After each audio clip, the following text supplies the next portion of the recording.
This is the Pinarello Grevil, an adventurous drop bar bike with fat tyres from a company that's best known for Tour de France winning machines like the Dogma. Like every Pinarello, this is unapologetically weird looking. There isn't a single straight line on this bike, and it's sculpted in much the same way as the Dogma. You've got aero tubing everywhere with truncated aerofoil sections. That means cut off at the back essentially, because air doesn't really know the difference. And there's a recessed down tube, which means your bottle sits a tiny, tiny bit closer in than it would otherwise for aerodynamics. The whole back end of the Grevil is asymmetrical. We're used to seeing a dropped chainstay because it creates extra clearance when you're trying to tuck a big fat tyre in closer. But on the Grevil, the whole back end is asymmetrical. The right-hand seat stay is lower, and so is the right-hand chainstay. The buzzwords, according to Pinarello, are asymmetry and reactivity. Make of that what you will. The Grevil is designed to take tyres up to 700 by 42mm or 650B by 2.1 inches, so that's pretty on trend with what people are doing right now. Like every aero bike on the market, the Grevil has a flush seat clamp in front of the seat post. There is a side effect to that, which is of course that the mud doesn't end up in your seat clamp, which is useful on a gravel bike.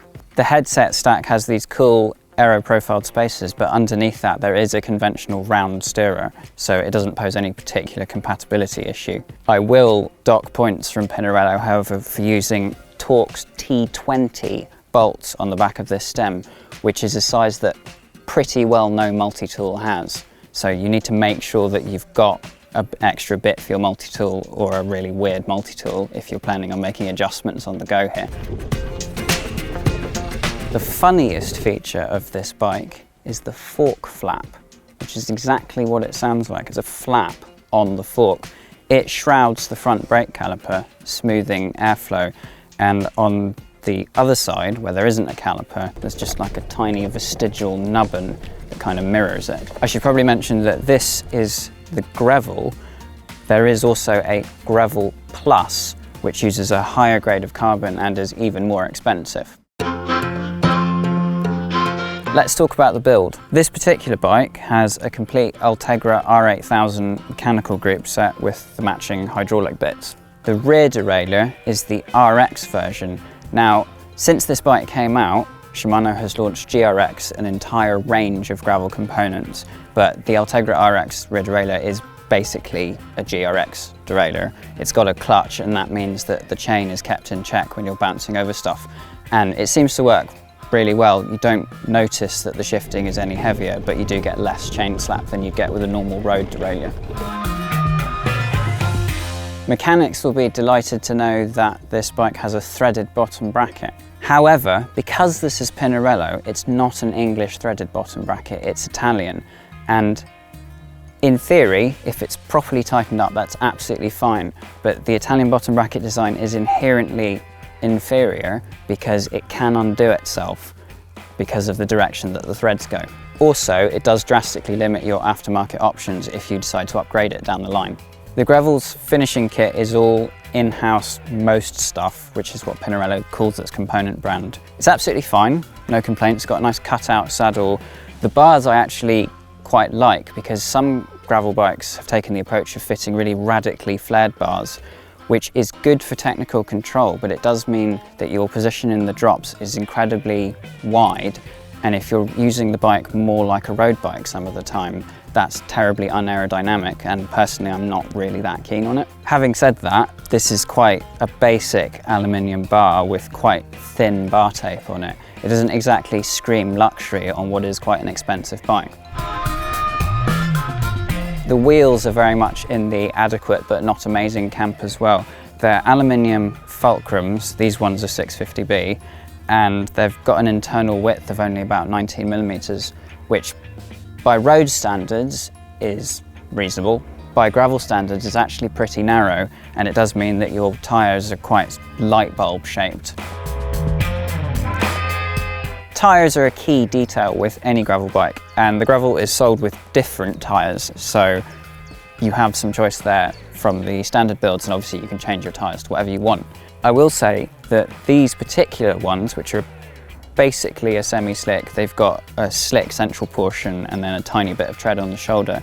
They're good all-rounders. I think if you're using a bike like this as a general purpose road bike that you also ride off-road on fire roads and gravel and stuff, tyres like this are great. They do fall down a bit when you get to anything muddy, and for example on loose gravel you just kind of float over stuff because they've got absolutely no ability to bite into something the way an actual knobbly tyre would. At the same time, you're not giving up much next to a road tyre, and that big contact patch is actually really confidence inspiring, and the balloon profile means that you can float over potholes that on a normal road bike would be really unpleasant. Let's talk about gearing. This bike has a feature which will confuse some hardcore gravel riders, and that's a front derailleur, a thing that shifts the chain between two rings of different sizes. Personally, I think it actually makes a certain amount of sense if you are using it as that kind of do-everything bike, because you still get fairly closely spaced gears, which on the road is nice because it means you don't have to vary your cadence massively between gears. Having said that, I don't think that this spec really takes full advantage of having a double. That's a standard compact 50-34 chain set, and that is an 11-32 cassette. For a road bike, that would be quite generous gearing with quite a low bottom end, but when you've got fat tyres or you're riding on steep, rocky stuff, your low gear isn't actually that low, and if you were ever thinking of using a bike like this for bike packing, I think you would need lower gears, so you'd have to invest in a different set of cranks or a bigger cassette, or both. There are lots of different philosophies about how to make a gravel bike handle well, whether you stretch things right out and run a short stem like a mountain bike, or you just go essentially with road geometry but try and squeeze bigger tyres in, or you just slacken out your angles a bit. Essentially, Pinarello has done the last of those. They've made things a bit slacker, and curiously they've also actually raised the bottom bracket slightly, which is the opposite of what you normally want for stability but can encourage fast handling because it raises your centre of gravity. Slackening the seat tube is an interesting one with this because they've done that to create more flex for your bum, but they've still fitted this setback seat post, which means that some riders may not actually be able to get the saddle as far forward as they'd like to get the power down. Some gravel bike designers take a kind of extreme endurance road bike approach with a really tall front end. This bike has 553mm of stack, which isn't that tall. You've got a fairly short head tube, giving you a fairly low front end if you want it. I'm running lots of spacers here because I'm not that bendy, but riders who want to use this as a race bike on gravel will appreciate that you can get quite low. There's a really great line in Pinarello's marketing copy for this bike which says, "The more you suffer, the more you get satisfied." I don't agree. Thing is, if I'm choosing a bike specifically to ride on gravel, I want a certain amount of comfort built in.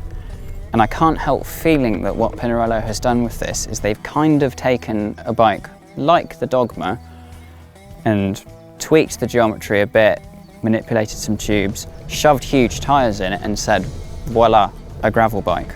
Because the fact is, this bike isn't that comfortable.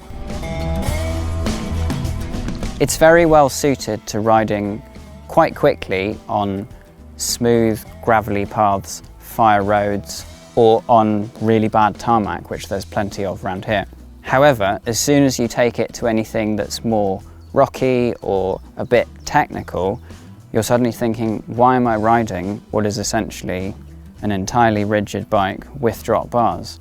I mean, that does kind of call into question the whole gravel bike thing, but there are gravel bikes that take a much more active approach to adding comfort, whether that's fancy elastomer systems or even actual suspension.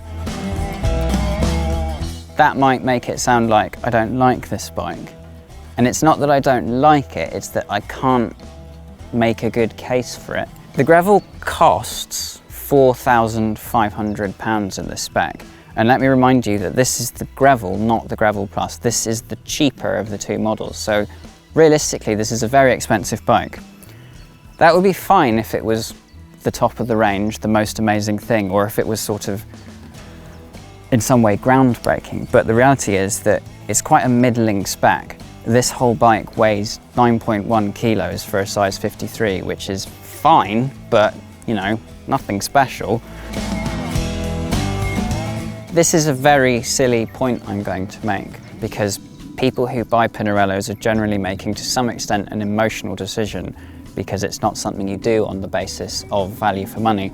But if you were going to come at it from the perspective of value for money, then you could reasonably make the argument that you'd be better off, rather than spending £4,500 buying, say, a £2,000 road bike, a £2,000 dedicated comfy gravel bike, and then spending the remaining £500 on Instagram followers. If you're coming at this from the perspective of a roadie, then a bike like the Grevil will feel nice and familiar, because at its heart it is essentially a road bike. And so if you're trying to make that transition to riding off-road and you want something that matches your dogma, then absolutely this is the bike for you. If you're a more earthy, hardcore gravel type with a very specific set of prejudices about gearing and transporting luggage and handling off-road, then maybe you're going to find this a little bit half-baked compared to bikes from manufacturers that have really concentrated on gravel. I've really enjoyed my time riding the Grevil. It's actually quite at home in these surroundings. We're in the Forest of Dean right now, which has loads of fire roads with a sprinkling of gravel and the odd bit of single track off to the side.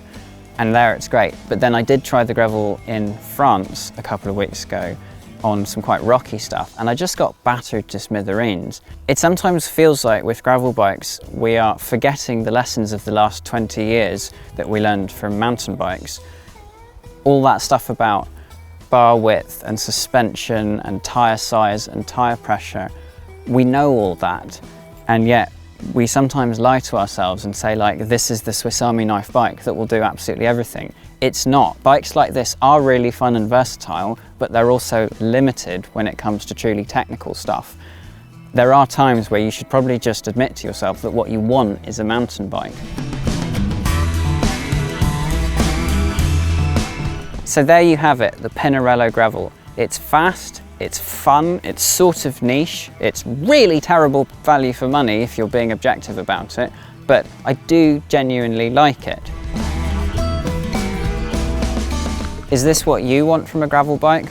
Let us know in the comments, and please don't forget to like and subscribe.